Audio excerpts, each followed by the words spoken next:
समीर अपने कमरे की खिड़की से आसमान पर तीरते सफेद बादलों को देख रहा होता है कि अचानक उसकी घड़ी बजने लगती है। वो जैसे ही घड़ी घुमाता है, एक नीली रोशनी उसे लपेट लेती है और वो जमीन से ऊपर आसमान की तरफ उड़ने लगता है। समीर खुद को बादलों के एक खूबसूरत शहर में पाता है।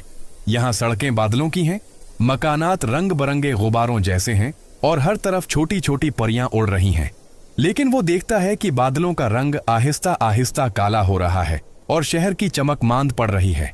समीर बादलों के इस अनजान शहर में घूम रहा था कि अचानक उसे एक छोटी सी परी मिली। वो बादल के एक टुकड़े पर बैठी जार वो कितार रो रही थी। समीर ने हमदर्दी से पूछा, तुम क्यों रो रही हो? परी ने सिसकियां भरते हुए बताया, खुशी का सितारा जो इस शहर को रोशन रखता था, एक ऊंची पहाड़ी पर फंस गया है।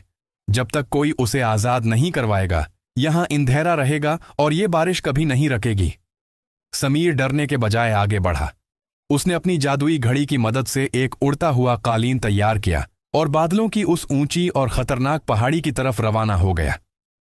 तेज हवाओं और बारिश के बावजूद समीर ने हिम्मत न हारी। पहाड़ी की चोटी पर पहुंचकर अपनी अक्लमंदी और बहादुरी से उसने सितारे को कैद से आजाद करवा दिया।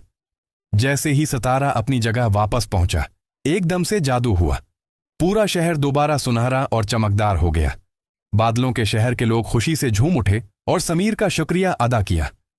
परी के चेहरे पर भी मुस्कुराहट आ गई। अपना मिशन पूरा करने के बाद समीर अपने जादुई कालीन पर बैठा और एक चमकती हुई रोशनी के साथ वापस अपने कमरे में पहुंच गया।